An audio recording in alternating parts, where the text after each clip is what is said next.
Be thankful that you are here, swallowed with all hope, where you can rest and wait.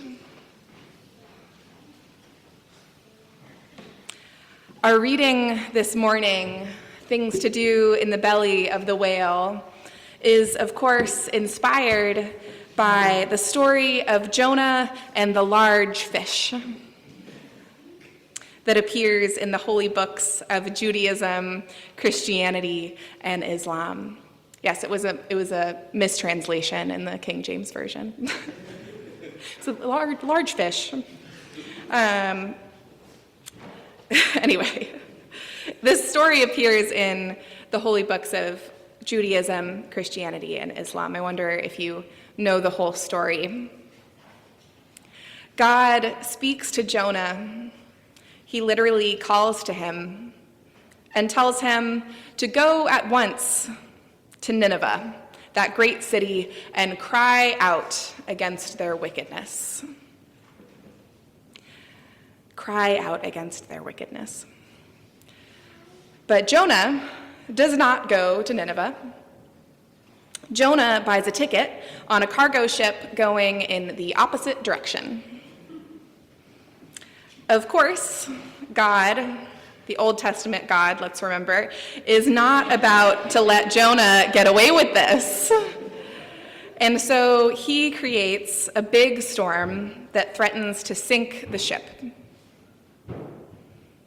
The crew is bailing out the water and throwing cargo overboard to lighten the load and yelling over the noise of the crashing waves, "Why is this happening to us?"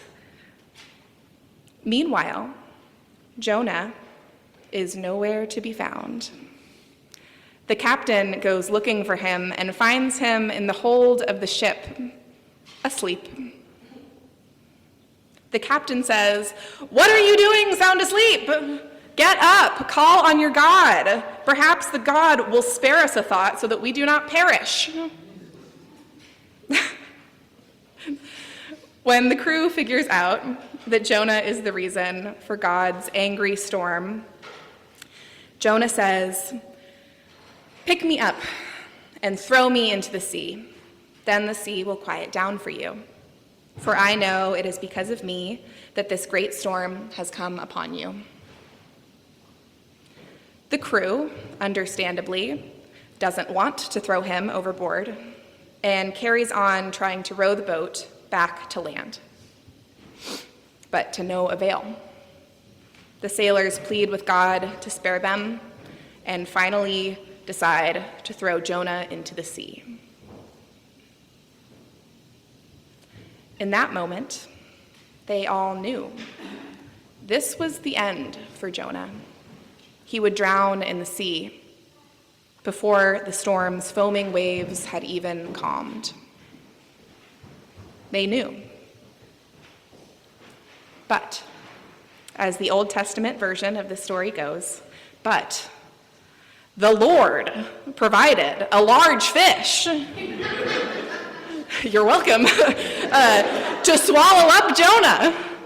And Jonah was in the belly of the fish 3 days and 3 nights, at which point the Lord spoke to the fish and it vomited Jonah out onto the dry land. First of all, ew. And second of all, no one could actually be gulped up by a whale, get spat out again, and survive. Right? A large fish and survive, right? Not so fast. On June 11th, 2021, Michael Packard was at work diving for lobsters off the coast of Provincetown, just a few miles away.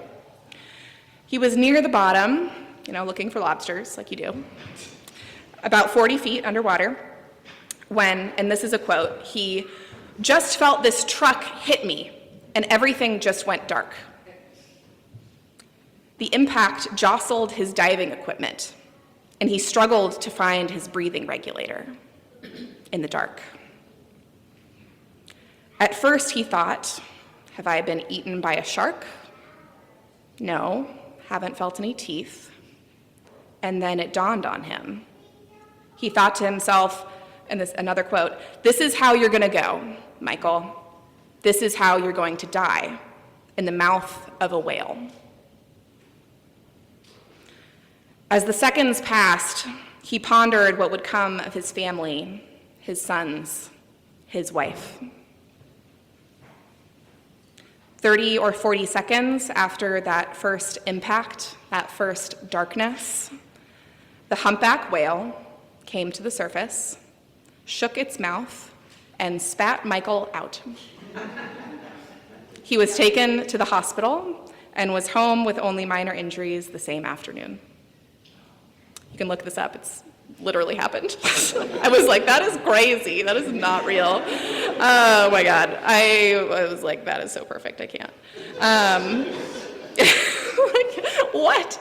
Oh my God. Yeah, he was on Jimmy Kimmel. It's a great interview. Friends, I do not know what has swallowed us. I do not know what has swallowed us. And I do not know if or when it will spit us out. But I know that we have felt the pain of a great impact. I know that things are dark. I know that I am afraid.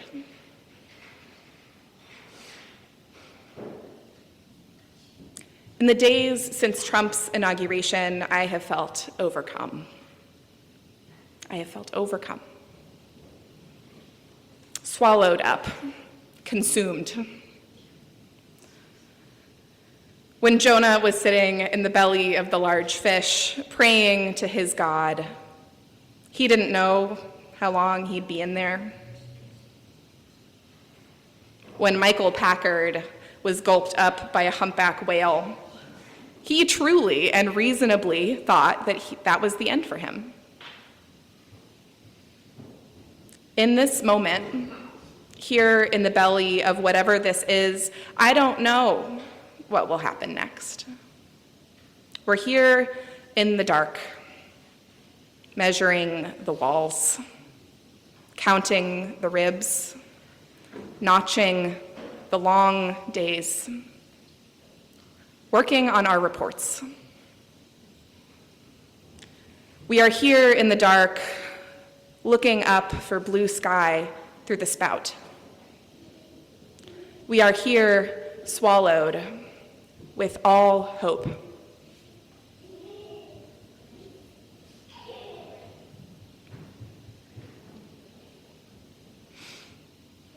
As we heard earlier from Sarah, this weekend is Imbolc, the cross-quarter day halfway between winter solstice and spring equinox. Imbolc reminds us that even as dark times seem to drag on and on, something within the earth, within us, stirs. Imbolc reminds us that in landscapes of cold and death, there is something that can't help but move towards life, towards warmth, towards birth. You see, the word Imbolc means in the belly, as in the belly of the mother, as in the womb. When Trump was elected the first time, Valerie Carr wrote a Sikh prayer for America. In our tears and agony, she writes, we hold our children close and confront the truth. The future is dark, but my faith dares me to ask, what if this darkness is not the darkness of the tomb, but the darkness of the womb? What if our America is not dead, but a country still waiting to be born? What if the story of America is one long labor?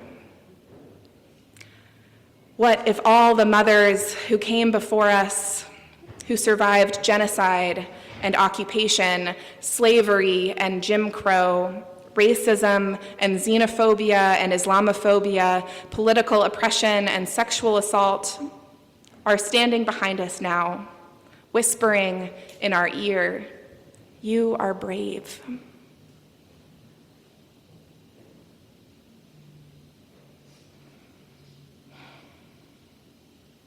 It's a little bit hard the second time around to hear it again.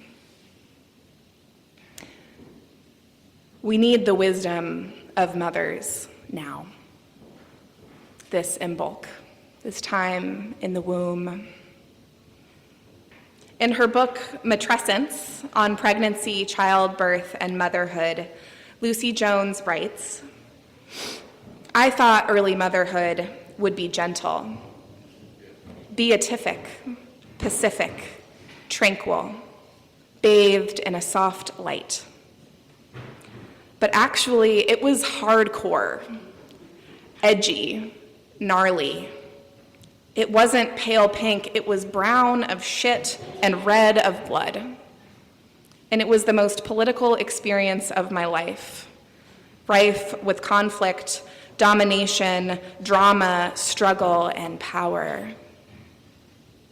We can learn things from the mothers in our communities.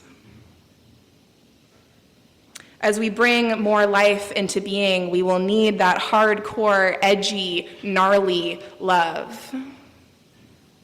And as we bring more life into being, it will ask us over and over again to be present to it, to see its miracle. Another quote from Lucy Jones's Matrescence. "My children needed me to be in the present and give them a stream of immediate experiences, and so I fell in love with the world again. Have you seen the shape of water as it is being poured? Have you let a bumblebee's spun sugar legs walk across your palm? Have you tried to say 2 words at the same time? Have you seen the opalescence of a bubble? Have you watched a slug slither? Have you tried to feel the planet moving?" One of my favorite things around the time of Imbolc is to look closely at the branches of the bare trees to find those little winter buds. I always assumed the trees were growing them this time of year. But in researching for this sermon, I learned that those little winter buds, also called resting buds, have been there since summer, waiting. I just didn't look for them until now. There is something that can't help but move toward life, waiting for the right moment to awaken.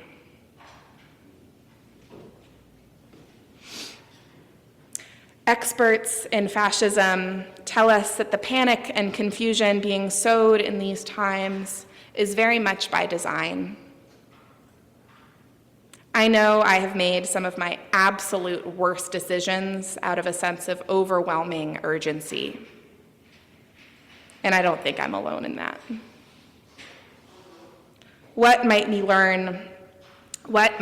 learn from the resting winter buds, ready and waiting to come to life? In moments that are totally intolerable, it feels like we have to do something, anything, now.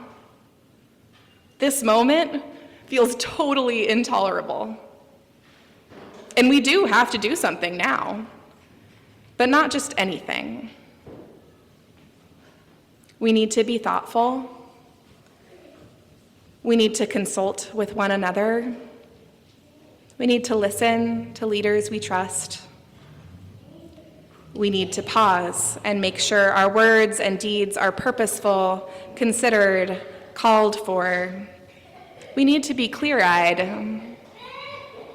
This moment needs us to be responsive, not reactive.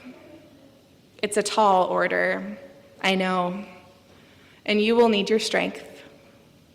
You will need time to rest, to play, to invite in spirit. You will need to watch slugs slither and try to feel the planet moving. You will need to tend to your body. You will need to tend to what is growing within you. You will need your people. I will need you. Dan Albergatti's poem says, "Be thankful that you are here, swallowed with all hope, where you can rest and wait." I am thankful to be with you all today, friends, swallowed with all hope, here where I can rest and wait. If I'm going to be in the belly of a whale or a big fish or a mother, I am thankful to be here with you. Blessed be and amen.